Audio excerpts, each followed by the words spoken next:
நாராயண, கேட்பது அவர்கள் பழி என் மீதா? நாரதா, நீ சற்று பேசாமல் இரு. நான் அவரிடம் கேட்கிறேன். நீங்களே சொல்லுங்கள். உலகிலேயே சிறந்தது என்ன? உலகிலேயே சிறந்தது செல்வம் தான். என்ன, செல்வம் தான் சிறந்ததா? ஆம் தேவி. அது சரி. சிறந்த வீட்டை தாங்கள் குறைத்து சொல்வீர்களா? உங்களிடம் நான் அபிப்பிராயம் கேட்டதே பெரும் தவறு.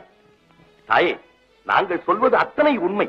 பூலோகத்தில் கல்வி அருள் பெற்றவர்கள் எல்லாம் வறுமையில் வாடி நித்திய தரித்திரர்களாகி செல்வச் சிறப்போடு வாடும் அரசர்களிடத்தில் கைகட்டி சேவகம் செய்கிறார்கள் வயிறு வளர்க்க. அப்படியா? ஆம் தாயே.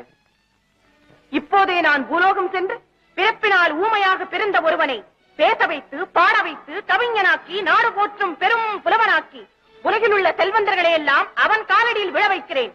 இல்லாவிட்டால் நான் சரஸ்வதி அல்ல, கலைவாணி என்ற பட்டமும் எனக்கு தேவையில்லை. வருகிறேன்.